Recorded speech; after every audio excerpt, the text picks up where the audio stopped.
मंगलवार की प्रदोष पड़ती है तो शिव काशी में निवास करते हैं। महाराज, वर्ष में केवल एक बार मार्गशीर्ष मास के शुक्ल पक्ष की जो त्रयोदशी होती है, इसको अनंग त्रयोदशी कहते हैं। इस त्रयोदशी का मतलब अगर संसार के लोगों को मालूम पड़ जाए, ये केवल साल भर में एक बार आती है। पूरे वर्ष में मंगल का प्रदोष निकाल कर रख लो कि मंगल का प्रदोष इस दिन पड़ रहा है, मंगल की त्रयोदशी तिथि पड़ रही है, प्रदोष व्रत मंगलवार का पड़ रहा है। और जिन लड़का लड़की को मंगल होते हैं, जिन कन्या और वर को मंगल होते हैं, केवल शंकर भगवान के मंदिर में जाकर चौमुखी दिया, 4 बत्ती का दिया आटे का, उसमें घी डालकर लड़की शंकर भगवान के मंदिर में मात्र 7 बार शंकर पे से उतार कर 3 बार स्वतः उतार कर शिव के मंदिर में रख देती है। उसका मंगल आड़े आता ही नहीं है, मंगल नहीं आता सामने। मंगल प्रदोष व्रत का इतना महत्व है महाराज, दुखों से पीछा छूट ही नहीं रहा। तब उस जगह पर बेलपत्री के मध्य भाग में, जो बीच में डंडी का जो भाग है, बड़ी पत्ती और ये 2 छोटी पत्ती के मध्य में जो डंडी का भाग है, उस डंडी के भाग में पीला चंदन और एक अक्षत पीला, शंकर भगवान को किसी भी प्रदोष के दिन आप अगर प्रदोष काल में समर्पित कर रहे हैं तो ये निश्चित है कि धीरे धीरे कर कर वो दुख समाप्त होगा। संपूर्ण देशवासियों को अनंग त्रयोदशी की बहुत बहुत बधाई हो। आज इस त्रयोदशी का महत्व, जिसके परिवार में पति पत्नी का झगड़ा होता हो, जहां अदालत तक बात पहुंच गई हो, या बेटियां मायके रह रही हो, पति कहीं दूसरी जगह रह रहा हो, या किसी पति का या पत्नी का स्मरण कहीं दूसरी जगह हो, इस अनंग त्रयोदशी का मात्र स्मरण, इस अनंग त्रयोदशी का मात्र पूजन, पूरे साल भर में आप शंकर भगवान की आराधना करते हो, पर इस अनंग त्रयोदशी की आराधना का फल ही दूसरा है, इसका महत्व ही दूसरा है।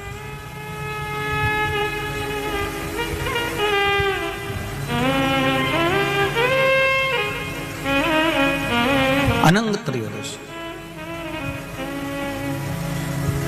जिस दिन केवल भगवान शंकर के शिवलिंग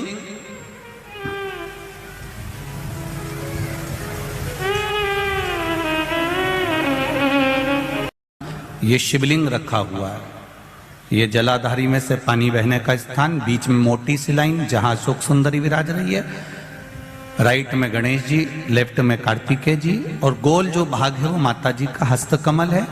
और ये जो शिवलिंग रखा हुआ है, ये शिव का स्वरूप है। जहां पर भगवान शंकर का शिवलिंग रखा हुआ है, उस स्थान पर आज अनंग त्रयोदशी के दिन मात्र जिस पति पत्नी का आपस में बैर चल रहा हो, अदालत में झगड़ा चल रहा हो, विवाद चल रहा हो, आपस में प्रेम समाप्त हो गया हो, एक दूसरे का सम्मान करना भूल गए हो, बात बात में झगड़ा करते हो, जरा जरा सी बात में मन मोटाव हो जाता हो, वो केवल एक कच्चे दूध की मात्र उंगली को भिंगाकर अगर जहां शिवलिंग रखा हुआ है वहां पर केवल कामदेव रति शिव और पार्वती का नाम लेकर मात्र उस कच्चे दूध की मात्र उंगली ही फेर देते हैं, तो उन पति पत्नी का जिंदगी में कभी विवाद नहीं हो सकता और कभी गलत मार्ग पर वो जा नहीं सकते। ये अनंग त्रयोदशी की महत्वता है, आज की महत्वता।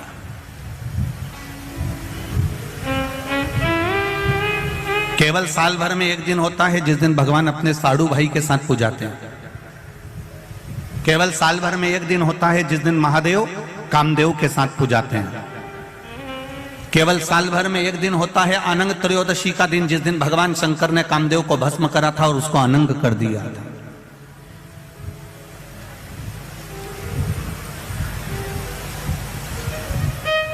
और आज पूरे राष्ट्रवासियों को तो बड़ा प्रसन्नता का विषय है कि आपको अनंग त्रयोदशी के साथ में आज ये शिव की कृपा है, ये उसकी उदारता, ये उसकी करुणा। अनंग त्रयोदशी बाबा का चरित्र कहता है, लोमश ऋषि का चरित्र कहता है कि यदि किसी व्यक्ति ने अपनी जिंदगी में एक नियम बना लिया कि मुझे प्रदोष के दिन बाबा देव अधिदेव महादेव को एक कमल का पुष्प चढ़ाना। और कई मौसम ऐसा होता है कि उसमें कमल का पुष्प नहीं मिलता तो कमल गट्टा बाजार में मिलता है, देखा है आप लोगों ने, काला कलर का होता है कमल गट्टा। एक कमल का गट्टा भी यदि देव अधिदेव महादेव को यदि कोई कितना भी दरिद्र है, कितना भी गरीब है, उसका कोई व्यापार नहीं, कोई व्यवसाय नहीं, कोई नौकरी नहीं, कोई चाकरी नहीं, कितना भी परिस्थिति से मारा हुआ व्यक्ति है, अगर उसने प्रदोष नियम बना लिया, प्रत्येक 12 महीने का मैं नियम लेता हूं और पूरे 24 प्रदोष मैं बाबा को कमल का, जिस समय पर कमल का पुष्प मिल जाए उस समय पर कमल का पुष्प चढ़ाओ, ना मिले तो कमल गट्टा चढ़ाओ। पर जिसने प्रदोष का नियम बना लिया, 1 साल पूरा नहीं होगा और मेरा बाबा उसका हाथ पकड़कर उसको मंजिल तक पहुंचाना पड़ा। कितना भी दरिद्र, कितना भी दरिद्र। ये लोमश ऋषि की कथा कहती है, ये लोमश बाबा का चरित्र कथा, कितनी भी गरीब परिस्थिति क्यों ना हो, कितना भी दरिद्रपन क्यों ना हो, कुछ नहीं घर में, पर बाबा पर आश्रित। आपको लग रहा है कि दुख समाप्ति नहीं हो रहे, एक बीमारी से उठे दूसरी बीमारी में लग गए, फिर कोई दुख आ गया, फिर कोई दुख आ गया, फिर कोई तकलीफ आ गई, फिर कोई तकलीफ आ गई, बार बार आपको लग रहा है कि दुख पीछा ही नहीं छोड़ रहा। तो नंदीश्वर शिव महापुराण की कथा आपको कह रही है, प्रदोष के दिन, प्रदोष काल में 2 जगह दिए लगाना प्रारंभ कर दो। पहला, बेलपत्री के वृक्ष के नीचे पहला दिया प्रदोष काल में, प्रदोष के दिन बेलपत्री के वृक्ष के नीचे, और दूसरा दिया अपने दरवाजे की चौखट के बाहर, मतलब अपन बाहर खड़े होंगे, अंदर की ओर दिया नहीं, बाहर की ओर। एक दिया बेलपत्र के नीचे देवाधिदेव महादेव से प्रार्थना कर कर, हे शिव शंकर, हे गौरी शंकर, हे शिव, आज प्रदोष का दिन, प्रदोष काल में आप भ्रमण के लिए निकलोगे नंदीश्वर के साथ में, ऐसी कृपा करना, आपके लिए मैंने द्वार सजाया है भोलेनाथ, आपकी दृष्टि मेरी चौखट पर भी कर देना, मेरी जिंदगी सवर जाए। इसलिए 2 दीप स्मरण करो। हाँ, अच्छा इशारा करा है, उसे समझ गए हो। जिस दिए को आप लगाओगे प्रदोष के दिन, प्रदोष काल में, एक दिया बेलपत्री के वृक्ष के नीचे लगाया है, और दूसरा दिया जब आप घर में प्रवेश करोगे तो राइट हैंड पर ही लगाएं। कौन से हैंड पर लगाएं? राइट हैंड पर। बहुत बहुत साधुवाद। आप दीपक लगाने का मतलब क्या है? क्यों हम भगवान के मंदिर में दीप प्रज्वलित करते हैं, क्यों हम भगवान के मंदिर में दीप लगाते हैं? उसका कारण केवल एक होता है कि तेरी ज्योति और मुझ में जो तूने ज्योति दी है, वो दोनों ज्योति का मिलन तेरे सम्मुख में हो जाए। जब मैं ये ज्योति प्रकट करूं तो हे मेरे भोलेनाथ, हे मेरी माँ जगत जननी दुर्गा भवानी, हे मेरे कृष्ण कन्हैया, हे मेरे राम, हे मेरे बुढ़ादेव, ऐसी कृपा करना कि तुम्हारे भीतर की जो ज्योति है इस मेरी आत्म ज्योति का कल्याण करे और मुझे संसार से आनंद करा कर लगाना। दीप प्रकट करना, ज्योति जलाना, ज्योत जलाना या दिया लगाना, ये हमको एक अलग से ऊर्जा देता है। काल का दीप, प्रदोष काल की आराधना, प्रदोष काल की साधना और प्रदोष काल में परमात्मा का लिया गया नाम हमारे करोड़ों करोड़ों करोड़ों करोड़ों पुण्य को प्रबल कर देता है और हमारे पाप को छिन्न कर देता है। 12 महीने प्रदोष आती है, 12 महीने आती है। अगर व्यापार ना चले, दुख तकलीफ ज्यादा हो, कष्ट ज्यादा हो, बहुत टेंशन जिंदगी में चल रहा हो, कहीं मत जाना, प्रत्येक महीने प्रदोष आती है। हर महीने शिवरात्रि प्रदोष आती है। 1 लोटा पानी, 5 बेलपत्र, 5 बेलपत्र, एक शमी पत्र, एक शमी पत्र, 5 बेलपत्र तांबे के लोटे में जल में डाल लीजिए। 7 दाने अक्षत के, आखे अक्षत के डाल लीजिए। और प्रदोष काल में, प्रदोष काल जो शाम का समय होता है, प्रदोष काल में भगवान शंकर के मंदिर जाकर पांव में चप्पल पहनकर ना जाइए, घर में घी का दिया लगाकर कलश लेकर शिव के मंदिर में चले जाइए। शिव मंदिर में दिया नहीं लगाना है आपको, केवल घर में दिया लगाकर जाना है। और शंकर जी के मंदिर में वो ऐसा कैसा ही पानी पूरा उंडेल कर डालकर शिवलिंग पर आ जाइए, झोली पसार कर प्रणाम करिए, शंकर की देहली पर 2 मिनट बैठकर ओम नमः शिवाय का स्मरण कर। ओम नमः शिवाय भी आपको बोलना बताया था कि सौभाग्यवती नारी स्त्री नमः शिवाय ओम बोले और पुरुष ओम नमः शिवाय। स्कंद पुराण कहती है, शिव महापुराण कहती है, अगर आपने 2 या 3 या 4 प्रदोष ही कर लिए तो मेरा महाकाल बाबा आपकी झकर नहीं करेगा, बीच में नहीं छोड़ना बना।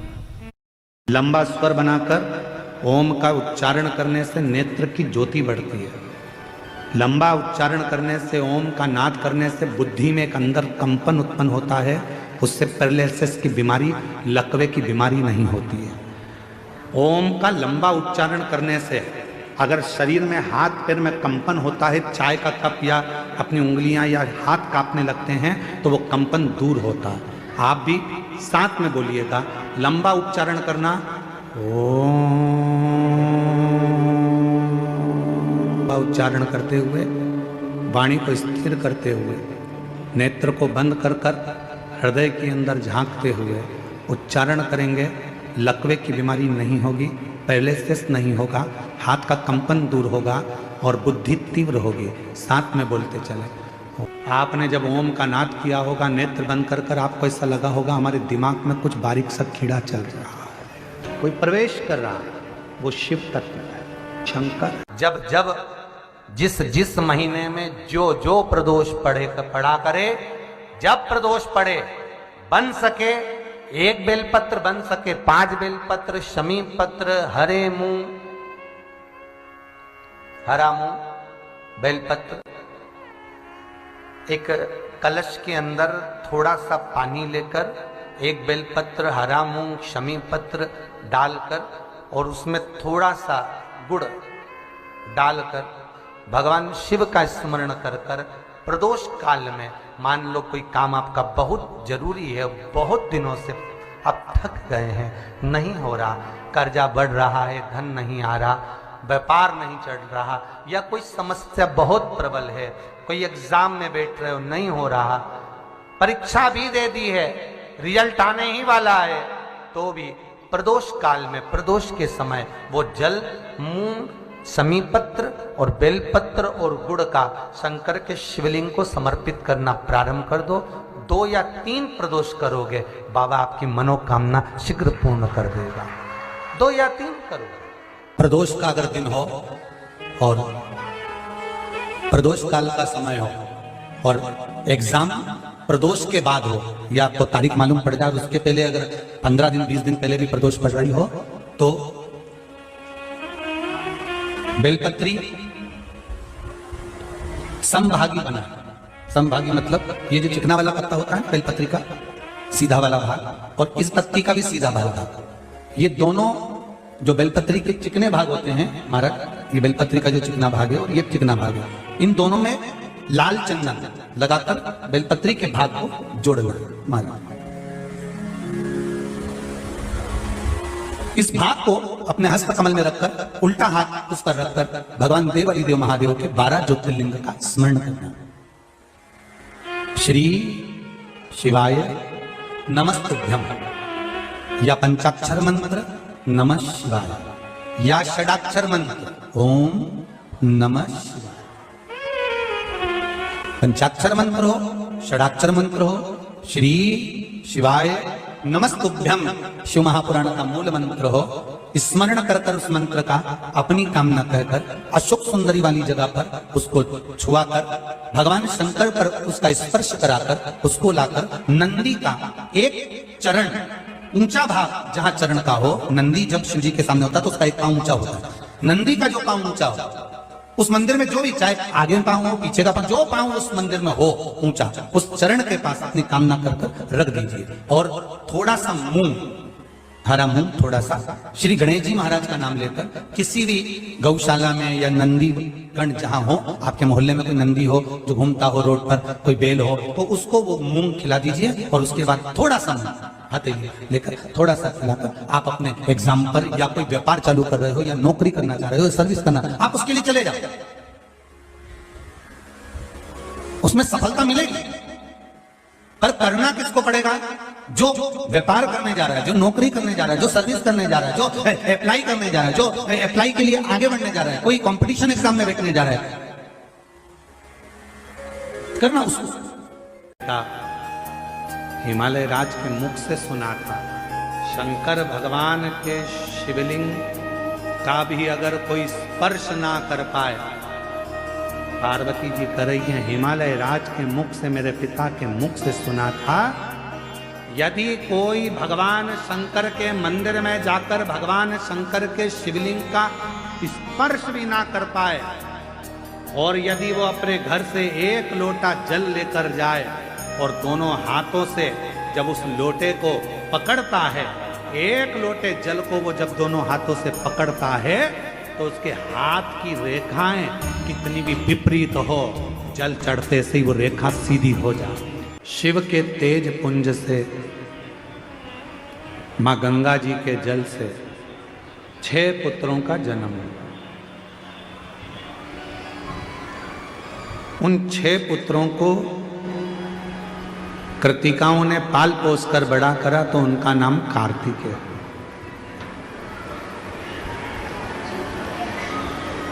कार्तिकेय कौन? भगवान शिव के पुत्र। कहते हैं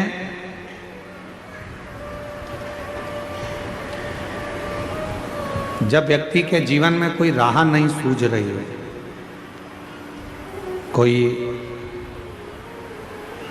मार्ग नहीं मिल रहा हो, तब ये शिवलिंग है, जरा समझिएगा, एलईडी पर आपको दिखाया जा रहा है। मान लो ये शिवलिंग है, ये जलाधारी है, ये जल यहाँ चढ़ाते हो तो वो पानी बहकर इधर आता है, जल बहकर इधर आता है।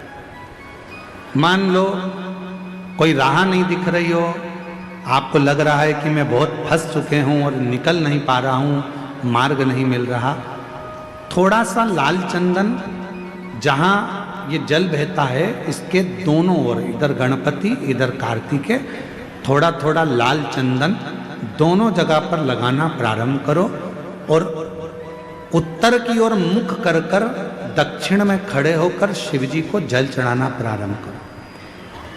3 या 4 दिन तक आपने अगर दोनों जगह पर चंदन लगाकर दक्षिण में खड़े होकर उत्तर की ओर मुख कर कर भगवान के शिवलिंग पर जल चढ़ाया, पहले लगाना चंदन दोनों ओर लाल और फिर जल चढ़ाना, 3 से 4 दिन में स्वयं मेरा भोले बाबा आपको मार्ग निश्चित कर देगा और रास्ते क्लियर कर देगा। ज्यादा दिन नहीं, 3-4 दिन। कोई मार्ग यदि निश्चित नहीं, मंगल का प्रदोष, जो प्रदोष पढ़ते हैं, भगवान शंकर ने कहा सुनो पार्वती, जिस बेटा और बेटियों का मंगल विवाह नहीं होगा, शादी नहीं होगी, अगर अशोक सुंदरी का स्मरण कर कर एक बेलपत्र में लाल चंदन लगाकर एक मूंग के दाने के साथ अगर सुख सुंदरी के स्थान पर समर्पित कर देंगे तो उनके मंगल विवाह 3 महीने के अंदर हो जाएंगे। भगवान ने कहा जब प्रदोष काल हो, शाम का समय हो, उस समय पर बेलपत्री, पीपल और आंवले के नीचे लक्ष्मी तो कुछ देर के लिए विराजमान हो जाना। जो तेरे इन वृक्षों के नीचे शाम को दीप लगाने आए उसके घर तो पीछे पीछे चली जाना, बस इतनी कृपा कर देना। एक कनेर का फूल देवाधिदेव महादेव को प्रत्येक प्रदोष के दिन शिव जी को जल चढ़ाकर समर्पित करना प्रारंभ कर दो। 2 या 3 प्रदोष निकलेगी, मेरा देवाधिदेव महादेव तुम्हारी झोली खुशियों से। मंगल का प्रदोष निकाल कर रख लो कि मंगल का प्रदोष इस दिन पड़ रहा है। का व्रत करो चाहे ना करो, मंदिर में चढ़ी हुई बेलपत्र को उठा लो, बेलपत्र का ब्रह्म कमल बना लो। ब्रह्म कमल का मतलब होता है डंडी बीच में रहे, आसपास पत्तियां रहे। 7 पत्ती का ब्रह्म कमल बनाकर प्रदोष का व्रत करें ना करें, जरूरी नहीं है कि वृक्ष से ही पत्ती लेकर आओगे तो ही शंकर जी को चढ़ाओगे। शिव जी पे से चढ़ी हुई उठाकर धोकर ब्रह्म कमल बनाकर बाबा से विनय कर हे प्रभु, आज मैं इस काम के लिए जा रहा हूं, बाबा मेरा यह कार्य है, बोल कर शिवलिंग पर समर्पित कर। दिन भर के प्रदोष व्रत का फल बाबा एक बेलपत्र समर्पित करने पर ही प्रदान कर देता।